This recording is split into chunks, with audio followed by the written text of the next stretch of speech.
So what is the most powerful weapon that the police carry?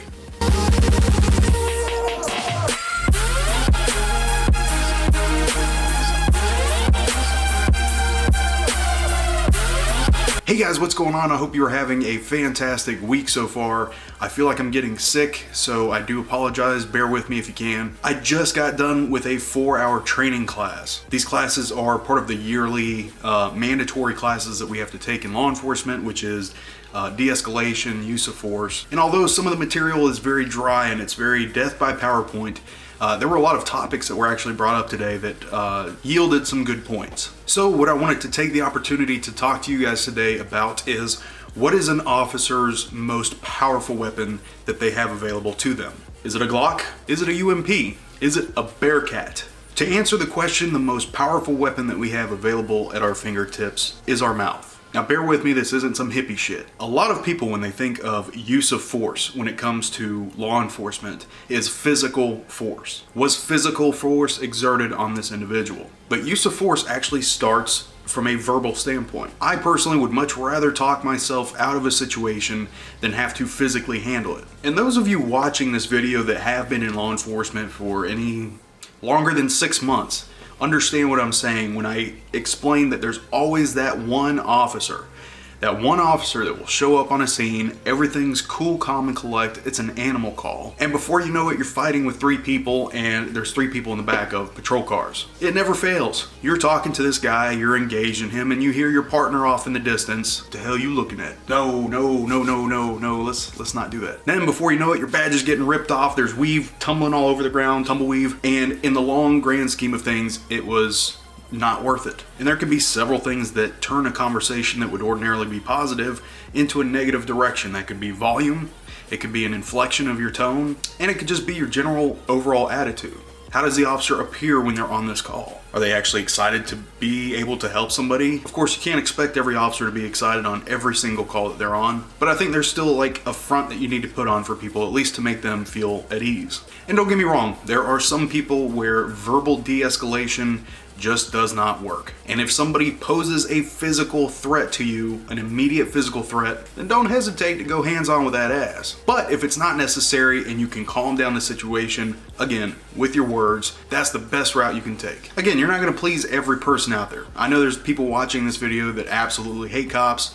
It is what it is. I'm not gonna change your mind, but there are a lot of people that have watched this channel and their minds have been changed. I get emails on a daily basis from people telling me that their whole view on law enforcement has changed since they started watching this Officer 401 channel. And that's great. That's exactly what I want. I wanted to create this transparency. That was the whole point of the channel. And during this class today, they were talking about holding public events, right? Having these like cookouts for the neighborhoods. You know, you do it in the projects one day, you do it in the suburban areas the next day. And even though I think that's a wonderful idea, I think that's a great idea, basic community policing starts with every interaction. It's not just having public events. To me, when a police department has a reputation for going above the necessary force, but then every first Saturday of the month they have some special event, it just kind of makes it seem fake to me. In my opinion, it starts with the basic level of contact, whether it's a traffic stop or it's a call that you're on, or even just walking by someone down the street. The other day I was riding down the road and there was a lady on the sidewalk with a toddler, and this toddler was maybe 1.5 years, 2 years old. So as I'm about to drive by, she looks at me and she's like looking down at him and she's like waving. She's waving. She's trying to get him to wave at me. Really quick, I glanced up in my mirror. I saw nobody was behind me. I slammed on my brakes and pulled into the neighborhood right at the corner of where they were at. I immediately got out of my car and her reaction was very interesting because her initial reaction was shock. She wasn't sure what was going on. So this is where verbiage and body language come into play. I was immediately disarming. What was the first thing I did when I got out of my car? First thing I did was look at the toddler. Hey buddy, what's going on? Right there, she lit up like a candle. She was so excited that I had stopped to talk to both of them. So long story short, I told her to bring him over to the car. I turned on the lights and all that stuff for him. He loved it. And that was the end of the encounter. I got back in my car, drove off after telling them to have a nice day. Those are the kind of interactions that people are going to remember. You know, 5 years down the road, if she has another encounter with police, she's going to remember that event. Most people remember every cop that they've interacted with. So that's why it's so important to kind of set that notion of trying to fix the problems that we have within our communities. And I'm not talking about just crime, I'm talking also about fixing the issues that the community has with law enforcement. We were also shown a video today in training, but this video shows a white cop pulling over a younger black guy wearing a hoodie. Immediately, people in this restaurant start standing up. It's mostly in slow motion. These people start standing up with their cell phone cameras, like everybody's waiting for a bad interaction to happen, which unfortunately is the reality of today. However, what made this video so awesome, I think, in a sense, the officer walks up to the window and time freezes. And the next shot, like everything around them is frozen. But now the male and the officer are sitting in the restaurant and they're sitting across from each other. The younger guy tells the officer, "I'm scared." And the officer's sitting there and he looks at him puzzled and he's like, "Well, what are you scared of?" He says, "I'm afraid of being shot. It's late at night.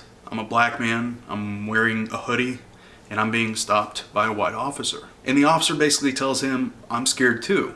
First of all, I didn't know that you were black. All I know is that you ran a stop sign and that's what I pulled you over for." And the younger guy was like, "Well, my interactions before you have always been negative with the police." So the cop basically reassures him that the only reason I stopped you was for this stop sign and you have no reason to be afraid. And then the officer tells him, "I'm afraid too." And he proceeds to tell this guy that, "I don't know you, you don't know me, but I'm nervous on every traffic stop that I make because I don't know who I'm encountering. It has nothing to do with skin color. It's 2 o'clock in the morning and I'm making a traffic stop." So the interesting part about that video, at the end, it was a bunch of handshaking. It was very much a community relations video. They both got an understanding of the other person, and that's good, in theory. It doesn't always work like that. But the interesting thing that I took away from that video was the fact that it's all perception. When I make a traffic stop, and I might be a little on edge, I'm always on edge. The day you make a traffic stop, for all you future officers, the day you make a traffic stop where you are not nervous, you need to go ahead and quit. It is good to be nervous. It is not good to be scared. Be nervous, be alert. But that aside, when somebody's getting stopped by the police, they have their own reasons for being nervous. When I stop somebody, I have my own reasons for being nervous. Community relations comes in to where you both have an understanding of each other's issues. They showed us another video, and this was an actual video. This wasn't, something that was staged and scripted. But this next video was this officer that was basically picking a fight with people in the projects because they were drinking beer on a curb on a street. To the point where this guy is sitting on a curb, and the officer is from here to here, and telling this guy that wasn't doing anything wrong to get back. The officer got in his face and then told him to get back. The next interesting thing this officer tells him is, "Are you even going to be able to afford this ticket?" Oh, that doesn't sound good. Somebody else pipes in, the officer looks at them and mentions the word obstruction, and then as he's sarcastically saying it, he looks down and he's like, "Oh, big words." Again, not good. What I gathered from that is, because of the area that you work, you assume someone's financial status, and you also assume their education. That right there is the reason why there is a barrier in that particular community. And that is the job of us to fix. Remember, I told you guys in one of the previous videos, we carry the burden of that department once we sign on to that department. Whatever police department you join, you are going to assume that burden of that department. For those of you getting into law enforcement, it is crucial that you pay attention to the community. Listen to the community. It's very important. You know the number one thing we need in our job? It's not equipment, it's not training, it's not money, although money's nice. It's the public. We need the public more than anything else. If you put all that other shit together, we still need the public more than that. We need the trust. We need information from the public to be able to do our jobs. Forensics only goes so far, but information is golden. And when you've gained the trust of the people in the community and they're willing to talk with you about incidents that are going on, that is how you combat crime. Anyway, I thought today's lesson was actually really good, and it was funny because, and I never really spoke up during this class, but I wanted to mention, because he was talking about using different platforms to try to connect with the community, right? To do more one-on-one, to get trust from the public. And the first thing I thought of course, was you guys. I'm sitting here thinking I've got almost 500,000 people that watch what I put online. I have been blessed with the perfect platform to be able to deliver a message. One sentence One sentence that comes out of my mouth can either make something amazing or it can get me fired, sued, or killed. That's what you have to remember as a new officer. That one sentence you put out there, fired, sued, killed. You have to think about what comes out of your mouth. Anyway guys, that is it for today. Thank you so much for joining me. Hopefully you guys enjoyed the video. If you have any questions, leave them in the comments section below and I will try to answer them accordingly. And I will see you guys very, very soon.